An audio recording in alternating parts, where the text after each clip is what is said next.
Back in this issue of Fulani herdsmen attacking Nigerians and the government are keeping quiet about it, and the federal president, or is he, I think the federal national president, yes, by name Ojajuni, have come out to share his experience of how he was kidnapped by these people. And then the story was touching because the government are just failing us. And in that story, he said something about how every place that they are being kidnapped is just 3 kilometers or meters away from checkpoints. So that means, like I said, that it's possible that these checkpoints, these are armies and soldiers and police, they are working hand in hand with this our kidnappers, so because they will have a share in it. And Nigeria is Nigeria is very hard, so everybody is trying to survive. I said, don't get me wrong, I said it might be possible that these people are working hand in hand with our policemen and soldiers. Just take a listen for us, for guys, in a minute. My name is Prince Enola Ojajuni, the National President of Afenifere National Youth Council.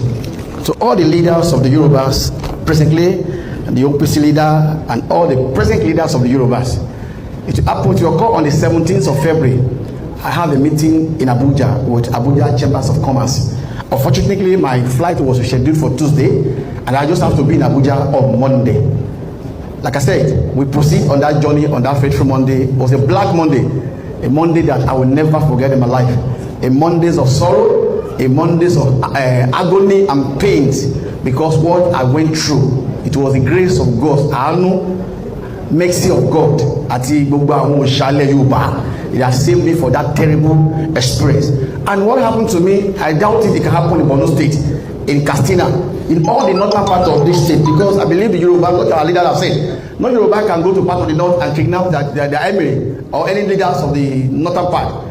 So as a result of this, I think urgent needs to be taken in order for us to stop this ungodly attitude of Fulani X-Men, because I was kidnapped by Fulani X-Men. Like I said, on that 17th, when we get to Ondo State, and from Ondo State, after Ikare, the journey was smoothly, and we proceed to a town called Akumo. It was after 3 minutes between Akumo and the Nigerian military checkpoint. In fact, just 3 minutes between Amateku and the Nigerian military checkpoint, that we were being ambushed. 19 bullets were thrown in my car, and I sustained 2 bullets AK-47 in my bubble, and other vehicle that was coming from Abuja, other going to Osun State, was ambushed along the land. Were 9 in number that was kidnapped, and we started that journey. The journey was, I was bleeding seriously. When we trekked, the incident happened around 1:44 in the afternoon. It was 10 p.m. before we stopped trekking in the bush. We were just trekking without no destination. It was after the second day that they gave us access to our food. So I was the only one that had food, because my phone and my laptop, iPad was in my travel bag at the front of the car. So they never knew. They went through my profile. So they just called me, we know you. You are the leaders of our Ferry. You will see your ID card. You will go and stay there. You are a special person. All of you. They just decided to put us separately. And after they asked me to call my family, the first person I called, it was my wife. I told my wife, and I instructed the National Secretary of Afenifere that he should release a press statement that I was kidnapped on my way to Abuja and I sustained bullet injury. That was how we started that journey for 12 days. No food, no medical care. Every day we were subjected to torture. In fact, because I just have to come because medically I'm not fine. I was released on the 1st of March. My phone was being tracked. The funny part of this scenario is that when we were being kidnapped, it was 3 minutes of military checking point. When the first ransom was paid by a young man in Badoo, they paid the ransom very close to the military checking point. When the second ransom was paid by a lady in Kwara State, the money was paid. If you know Yakama very well, if you're going to Abuja, at the back of the woman that is selling food, the second ransom was paid there. The third ransom was paid opposite Nigeria prison service, very close to the military checking point. My own ransom, I was to be paid in Ikare and Akoko, but because my phone was being tracked, they have to check location. So a day I was released, they knew that I cannot go because sustained 2 bullet injury. I have been weak. One of them just have to go to a journey, about 3 hours journey. They went to go and prepare their goal. They gave me the house to drink. After drinking the house, I slept for 2 hours. They carried the leaf and put it in the back of my yash where there's bullet. So they just told me that we are proceeding on a journey. I have to call, I have to pray that I want to talk to my wife. If I pray that I want to make up, I must subject to beating. And the reason why, because I'm a leader of Afenifere. The Afenifere has been giving the Fulani and the Hausa some challenges. Because they told me. The point where I'm going, that every Yoruba, every sons and daughters of Yoruba must rise and must defend our land. I'm so glad that we have thousands of police here. It's unfortunate that the so-called Amateku, let me not put it that way, they're falling to political appointment. May so rest in peace, my great governor, Rotimi Akeredolu. If the man is alive, I can assure you that it will enforce all the Amateku in Southwest to go after those people. Since Akeredolu have died, Amateku, they don't function like they will be functioning. So, as I was saying, so on that day, they told me we were going on a journey. I just have to look at the time. The time was, that was on the 28th of February. The time was 3 or 4:23. We started the journey between 43 until the second day, 5 a.m. We're trekking in the bush. No food, no water. In the morning, they asked me to call my wife. I called my wife. My wife said the ransom has complete. I paid much of about of money. Nigerians stood up. London, everybody. My family contributed money. So that I won't be able to die. But thank God that I came out alive to tell my story. But a lot of people have been kidnapping, but they fear us. They can't come out to say all this. And I discovered that we were trekking from Kapa. We trekked to Impilo in Edo State. Impilo in Edo State, I have the authority to say is the whole of the Fulani who are kidnapping or terrorizing us in Southwest.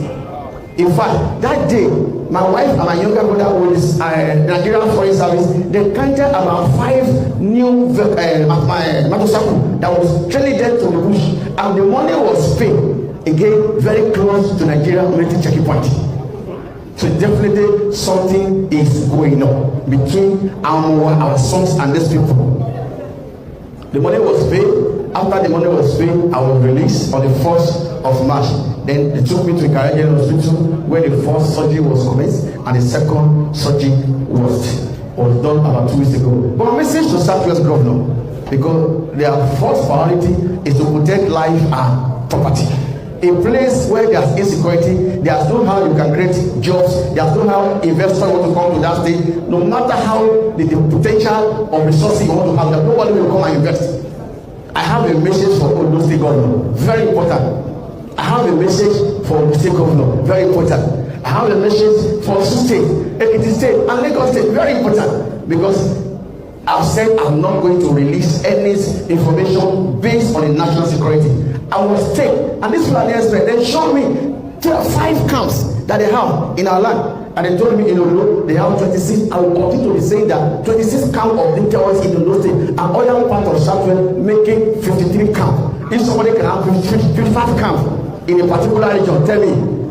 After I was released by the Fulani men, Akure North was attacked because they told me that they are coming. When I am born, be only, Lord only. So my fathers and leaders of the Yoruba, it is a very urgent, like already I have said, life and security of our people is very paramount to us, and we must protect it. We must protect our heritage. State police, community police, if they are named for the Southwest government to come back and retake it to restructure their Amateku security network, put in the right people. Don't appoint them based on party member that cannot enforce criminals. Put in the right people that can be able to save the lands of Yoruba. And Mr. President, you have the right to do the same thing now because you're Yoruba, so that your name can be right in good. All this that is happening, it cannot happen to anybody in the north. Now it's happening in those states. Nobody is supporting double justice. It happened in Arizona. They are only working against us. When there was a young girl was killed in daylight in the northern part, what are these people do? Yoruba Somali, we are not a slave. It is time that we stand up and defend our territory. My only issue is that the government are not doing anything about different herdsmen. And like I said, if herdsmen are licensed to carry gun, that means everybody in Nigeria is also licensed to carry gun, since everybody cannot go along with gun. Imagine you see somebody carrying AK-47 that is loaded, walking freely on the street, going to communities to kill people, and the so-called governors, the government, the state government, all of them are keeping quiet. Because tell me the reason why there is a lot of insecurities happening in your state as the state governor, but you cannot do anything. You can't tell me that you don't have the power to do it. You have the power, but you just chose not to do it because it's getting out of hand at Enugu State, Ebonyi State, the Southeasterners, even the North are no longer safe. Communities are being invaded with these herdsmen carrying AK-47 and rifles, and then the government will come and be arresting any youth they see that have gone, but you're not arresting Fulanis that have gone. That means you are siding one person and leaving another person to go, which does not make any sense. If this is the judgment, let it be equal. Nobody is licensed to carry a gun aside police, soldiers, or the army, or those military. Those are not that licensed to carry a gun. But you cannot allow a herdsman, a small boy, to carry a gun and be going into the bush and the farmers and the farmland of farmers and be killing people and raping people and then going scot-free. But you're busy looking for your boys that are working on the street, looking for who to extort money from, but you cannot arrest those Fulani herdsmen that are killing people. But once the Nigeria retaliates and kill back those herdsmen, you people will come out and be arresting those that are killing herdsmen, but you cannot arrest those that the herdsmen are killing. You cannot arrest those herdsmen killing people. This kind of country we are, I wonder. Just air your views in the comment section. I'll be with you guys in my next video. Don't forget to subscribe. It's a boy again. Stay tuned, guys.